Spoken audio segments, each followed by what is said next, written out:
Magandang araw! Isa na naman pong bagong kabanata ang hatid ko sa inyo. Pero bago po tayo magsimula, gusto ko lang pong magpasalamat sa walang sawa niyong pagsuporta sa ating munting channel at sa hindi pagbitiw sa kwentong pag-ibig ni Victoria. Kahit na minsan ay delay tayo ng upload, nandyan pa rin po kayo at nakasuporta.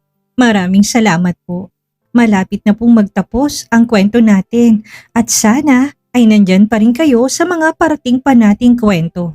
Simulan na po natin. Victoria POV. Guillermo, kung ayaw mo ng gulo, kung ayaw mo ng iskandalo, umalis ka na! Umalis ka na! Galit kong sigaw dito. Nakita kong pait sa mga mata nito habang nakatitig sa akin. Alam kong nasaktan ito sa pagtaboy ko, pero paano ko pagkakatiwalaan ng isang kagaya niya? Nakatulog lang ako saglit. Pinasok niya ako dito sa loob ng kwarto ko. Paano kung hindi ako nagising? Paano kung natuloy niya ang balak niya sa akin? Gosh, ayaw ko nang bigyan ng chance na muling makapasok tong si Guillermo sa buhay ko. Natatakot ako na baka sa susunod, hindi na ako makabangon muli. Kailangan ko maging matatag, lalong-lalo na at hindi lang ang sarili kong dapat kong isipin. Dapat ko ding isipin ang mga anak ko. I'm sorry. Alam kong maling nagawa ko at nahihiya ko sa iyo, Victoria. Hayaan mo, ito na ang huli. Ngayong napatunayan ko nang wala na nga pala talaga akong halaga sa iyo. Kusa na akong lalayo. Hindi na kita guguluhin. Kahit na kailan. Seryoso nitong sambit. Much better. Siguro nga mas mabuting huwag ka nang magpakita sa akin. Regarding sa mga bata, huwag kang mag-alala. Gagawin ko lahat para mabigyan ko sila ng magandang kinabukasan. Seryosong sambit ko. Malungkot naman itong napatango. Hindi na nagsalita pa hanggang sa laglag ang balikat na naglakad ito palabas ng silid. Naiwan naman ako nangihina na napaupo sa kama. Ngayon ko lang tuluyang naramdaman ang malakas na pagkabog ng puso ko. Ilang minuto din akong tulalang nakaupo sa kama. Nang makabawi, kaagad kong inilak ang pintuan ng aking kwarto. Buong magdamag ako hindi nakatulog. Pagkababa ko kinabukasan, nadatnan ko mga bata sa dining area. Kasama niya sila Zara at Lolo Santiago. Si Guillermo, hindi ko mahagilap. Inisip ko na siguro nasa paligid lang ito. Pagkatapos namin kumain ng breakfast, hinayaan ko mga bata na maglaro. Wala akong balak ngayon na umalis ng mansyon. Gusto kong magpahinga na muna. Ate Victoria, pwede ba kitang makausap? Kasalukuyan ako nakaupo dito sa isa sa mga bench ng garden. Nang bigla na lang lumapit si Sarah sa akin, nakangiti naman kaagad ako na tumango. Sure, ano yun? Tanong ko dito. Regarding kay Guillermo. Ate, pinabibigay niya sa'yo. Seryoso nitong sagot sa akin, sabay abot ng isang puting sobre. Kunot noon naman kaagad ko itong tinanggap. Ano to? At saka, nasan ba si Guillermo? Kunot noo kong tanong. Wala na siya. Maaga siyang umalis kanina. Seryoso nitong sagot sa akin. Maaga siyang umalis? You mean, bumalik na siya ng Manila? Seryosong tanong ko dito. Hindi ko alam. Basta bago siya umalis kanina, kinatok niya ako sa aking kwarto at iniwan niya sa akin yung sobre na yan. Sagot din naman kaagad nito sa akin. Wala sa sariling napatango ako. Pagkatapos kong magpasalamat kay Zara, agad na din naman akong iniwan nito. Nang mapag-isa ko, kaagad ko din namang binuksan ang nasabing sobre. Hindi ko maiwasang magulat ng isang bank passbook at bank card ang laman nito. Lahat ng yon ay nakapangalan sa akin. Sa loob ng passbook, may isang pirasong papel na nakaipit. Isa yung sulat galing kay Guillermo. Victoria, I know I was wrong. Naging padalos-dalos ako sa... Sobrang desperado ko kagabi. Nagawa kitang pasukin sa silid mo. Sa takot ko na baka maagaw ka ng iba sa akin. But, sa nakikita ko, mukhang hindi na nga ako mahalaga sa'yo. Huwag kang mag-alala, tutuparin kong sinabi ko sa'yo kagabi. Para sa katahimikan nating dalawa, hindi na kita kukulitin pa. Regarding sa mga anak natin, ikaw na munang bahala sa kanila. Susuportahan ko ang lahat ng kailangan nila. Ibibigay ko lahat ng mga kailangan nila financially. Mahal na mahal ko kayo at kahit na saan man ako mapadpad, mananatili ang pagmamahal ko sa inyo hanggang sa wakas. Love, Guillermo. Pagkatapos kong basahin ang liham ni Guillermo, hindi ko na mapigilan ng mapahugulhol ng iyak. Hindi ko maintindihan ang sarili ko. Dapat masaya ako sa pag-alis niya. Sa wakas, wala nang mangungulit sa akin ulit. Hindi na ako matatakot na baka magkamali ako ulit. Kaya lang, ano to? Bakit sobrang lungkot? Bakit ako umiiyak sa isipin na wala na siya? Sinunod lang naman ni Guillermo sinabi ko kagabi eh. May kanya-kanya na kaming buhay. Siguro, itutuloy niya ng kasal niya kay Kim. Tutal, matagal ko nang tinanggap ang tungkol sa bagay na yan. Kaya dapat lang na hindi na ako masaktan ng ganito. Pero, bakit ganoon? Bakit kusang pumapatak ang luha mula sa aking mga mata? Mahal ko pa ba siya? Talaga bang totoo ang kasabihan na first love never dies? Sa kabila ng sakit at pagdurusa, bakit hindi pa rin siya mawala sa puso at isipan ko? Bakit patuloy pa rin ako nasasaktan? Mabilis na lumipas ang mga linggo, buwan at mga taon. Ang komunikasyon namin ni Guillermo ay tuluyan na naglaho. Sa mga unang linggo at buwan, walang ibang mas apektado kundi ang kambal na sila Via at Gabriel. Hinahanap nilang ama nila at sa tuwing tinatanong nila ako kung nasaan ito ay wala din akong maisagot. Wala akong idea kung nasan nga ba si Guillermo na para bang bigla na lang naglaho sa hindi malamang dahilan. Walang sino man ang nakakaalam kung nasaan ito. Kahit na si Zara at Lolo Samuel ay walang balita kung ano nang nangyari kay Guillermo. Ang kasal nito kay Kim ay hindi na na-broadcast sa television. Pero nitong mga nakaraang araw, naging usap-usapan sa harap ng media ang pagkakaroon nito ng bagong kasintahan na labis kong ipinagtaka. Kung hindi natuloy ang kasal nito kay Guillermo, nasaan ang lalaking yun? Eksaktong 5 taon ang mabilis na lumipas. At sa loob ng 5 taon na yun, wala na talaga kaming naging balita kay Guillermo. Si Kim, ikinasal na sa ibang lalaki. Isang tahimik na gabi nang bigla na lang bulabugi ng buong paligid ng malakas na pag-iyak ni Sarah. Lahat kami ay natarantang napasugod sa silid ni Lolo Samuel at nadatnan namin ang wala ng buhay nitong katawan. Nasa ibabaw ng kama at parang natutulog lang. Nadatnan ko na lang po siya na wala ng buhay. Naluluhang wika ng tagapag-alaga nito. Si Zara naman walang tigil ang pag-iyak sa tabi ng matanda. Ako naman, hindi mapigilan ng maluha. Sa ilang taon na nakasama ko si Lolo Samuel, hindi na iba ang naging turing ko dito.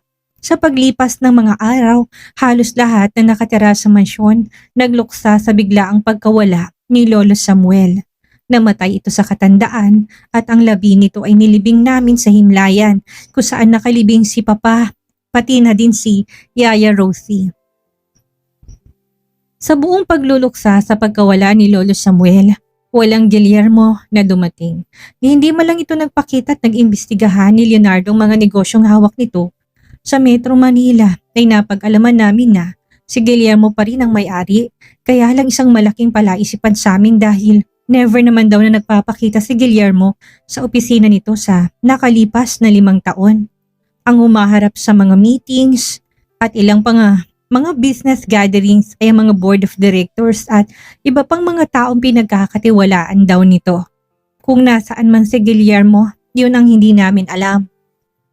Mom, kasalukuyan ako nandito sa terrace. Nakatanaw sa bilog na buwan nang bigla na lang lumapit sa akin si Via Marie. Sa edad nitong 15 taong gulang, dalagang-dalaga na itong tignan. Parang kailan lang, halos hindi ito kumakain dahil sa biglaang pag-alis ng ama. Tapos ngayon, nakikita kong dalaga na ito. Oh, anak, ikaw pala. Bakit gising ka pa? Nagtatakong tanong dito. Nasa garden kami kanina ni Ana. Napansin kita dito sa terrace kaya nagpasya ko na lapitan ka. Sagot din naman ito sa akin. Sa nakalipas na 5 taon, masaya ako dahil sa wakas, si Ana at ito si Via ay hindi lang parang magkapatid ang turingan sa isa't isa. Para na din silang matalik na magkakaibigan. Pareho sila ng school na pinapasukan, pero pagdating ng kolehiyo, baka magkahiwalay din sila ng eskwelahan, lalo na't magkaiba ang kurso na gusto nilang kunin. Si Ana ay agriculture, si Via Marie naman ay medicine, si Gabriel Ace naman ay gustong maging lawyer. Napansin ko lang, sobrang ganda ng buwan ngayong gabi. Pilit ang ngiti sa labi na bigkas ko habang nakatitig sa bilog na buwan. Pansin ko din po, sobrang liwanag ng buong paligid, parang kay sarap tumambay sa garden magdamag. Kung wala lang kaming pasok bukas, baka sa gilid ng pool ako magpalipas ng gabi eh. Nakangiti din naman itong sagot. Wala sa sariling napatitig ako dito kay Via Marie. Kay laki ng pinagbago nito, hindi na to kagaya ng dati, naiyakin at maldita. Bigla itong bumait ngayong dalagita na. Hindi pwede yon kahit na walang pasok sa school. Rules naman siya na ito na matulog pa rin ng maaga.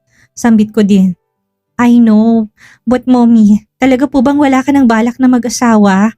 I mean, malalaki na kami. Si dad naman, hindi na nagpapakita. Bakit hindi mo bigyan ng chance sila Tito Leonardo at Tito Wilfred?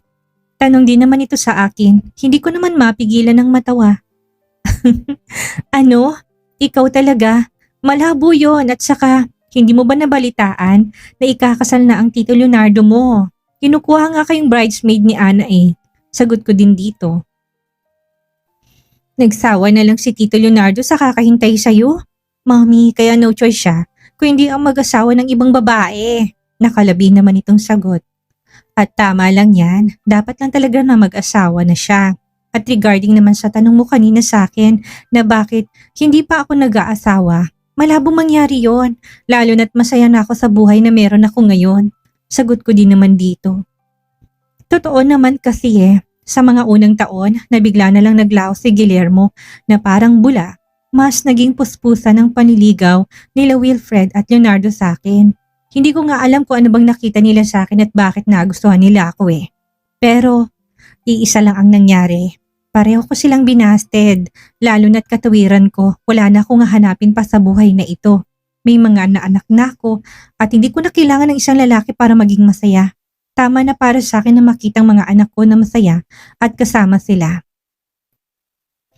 Si Daddy, nasaan na kaya siya ngayon? Ramdam kong lungkot sa boses ni Via. Nabigla na lang itong banggitin ng daddy nito. Wala na si Lolo pero hindi man lang siya nagpakita sa atin. Ay, ilang beses ko nang kinalimutan ang tampo ko sa kanya pero hindi pa rin siya nagpapakita. Malungkot nitong sambit. Do you miss him? Seryosong tanong ko. Yes, at sana sa 15th birthday namin ni Gabriel magpakita na siya sa atin. Seryosong bigkas nito. 15th birthday ng kambal next month at balak kong bigyan sila ng magarbong party. Ano, aalis ka? Saan ka na naman pupunta? Kung tanong kay Zara. Next month ng kaarawan ng kambal tapos bigla na lang to nagpaalam sa akin na aalis na daw. Naintindihan ko naman na malungkot to sa biglaang pagkamatay ni Lolo Samuel. Pero hindi ko naman inaasahan na aalis din ito. Napamahal na din sa akin itong si Zara at parang kapatid na din ang turing ko dito. Kailangan ko kasing hanapin yung sarili ko eh. Ngayon wala na si Lolo. Ito na rin siguro yung tamang panahon para umalis ako at mabuhay na hindi nakasandal sa'yo. Pabiro ang pagkakasambit nito pero kitang-kita ko sa mga mata nito ang hindi maitagong lungkot. Bakit naman ngayon kaagad? Hindi ba pwedeng pagkatapos na lang ng birthday party ng kambal? Hindi na nga sumipot yung ama nila. Pati ba naman ikaw, iindiyanin mo sila? Seryosong tanong ko dito. Saglit naman itong natigilan, tumitig sa kawalan bago muling nagsalita. Ay, grabe ka naman. Talaga bang gusto mo yata akong konsensyahin eh? Bigkas nito. Hindi kita kinokonsensya. Magstay ka na muna dito kahit na hanggang sa araw ng kaarawan ng kambal. And after that, hahayaan na kitang umalis. Nakangiting sambit ko. Okay, sige. Ano pa nga bang magagawa ko kung hindi sundin ang nais mo? Nakalabi nitong sagot. Napangiti naman ako. Ikaw naman, alam mo naman na hindi na ibang turing ko sa'yo eh. At saka kahit na wala na si Lolo Samuel, welcome ka pa rin naman dito sa hacienda. Nakangiting sambit ko. Alam ko naman yun, kaya lang naisip ko lang kung patuloy ako magstay dito sa hacienda. Nag-aalala ako. Patanda na ako ng patanda at gusto ko din makahanap ng asawa. Nakangiti nitong sambit. Hindi ko naman mapigilan ng matawa. Oo nga pala, 25 anyos na tong si Zara at hindi ko malang napapansin na may napupusuan na to. Never ko ding nakitang lumabas ito para makipag-date. Hindi ko alam kung masela lang ba ito o ano, pero wish ko din dito na sana magkaasawa na to. Para naman kahit papano ay may kaagapay ito sa buhay. Gusto mo ba na hanapan kita na mapapangasawa? Pabiro kong bigkas. Naku, wag na. Ako nang bahala tungkol sa bagay na yan. Pabiro nitong sagot sabay hawak nito sa bibig. Hindi ko naman mapigilan ang magtaka nang mapansin ko bigla na lang itong napatakbo paalis. Nag-aalala namang kaagad ko itong sinundan. Sa banyo dumiretso si Sarah kung saan nadatnan ko ito na sumuka ng sumuka. Nag-aalala naman kaagad ko itong nilapitan. Zara, ayos ka lang ba? Ano nangyari? Ano bang kinain mo kanina? Nag-aalala kong tanong dito. Wala akong nakuhang kahit na anong sagot mula sa kanya. Inabot din ng ilang minutong pagsusuka nito nang sa wakas ay nahimasmasan na din siya. Okay ka lang ba? Nag-aalala kong bigkas. Yeah, okay lang ako. Pasensya ka na sa akin ha. Bigla kasing sumama yung pakiramdam ko eh. Mahina nitong bigkas. Ano ba kasing nakain mo? Gusto mo ba na dalhin kita sa ospital para mapatignan ka ng espesyalista? Seryosong bigkas ko. Hindi naman ito nakasagot pero kitang-kita ko sa mga mata nito ang pangamba. Muli na naman ako nagsalita. Magtapat ka nga sa akin. Buntis ka ba? Diretsahan kong tanong dito. Ang maputla nitong muka ay halos magkulay papel na. Kitang-kita ko din sa mga mata nito ang matinding pangamba. Ayos lang. Pwede mong sabihin sa akin kung ano yung totoo. Zara, buntis ka ba? Nung pinagbuntis ko yung kambal, kagaya ng sayong sintomas ko. Muli kong bigkas. Ate, mahina nitong sambit. Halatang kaba sa boses nito. Sinong ama? Muli kong tanong. Kaagad din naman itong nag-iwas ng tingin at mahinang sumagot. Si Wilfred. Kaagad din namang nalaki ang mga mata ko sa matinding pagkagulat. Ano? Si Wilfred? Gulat kong tanong dito pero nang mapansin kong luha sa mga mata nito, kaagad na din akong kumalma. Sorry, nagulat lang ako. Well, kailan niyo ba balak magpakasal? Wala. I mean, hindi niya pa alam na buntis ako kasi aksidente lang naman yung lahat ng nangyari eh. Hindi ko akalain na mabubuntis ka agad ako ng ganito gayong isang beses lang na nangyari yon.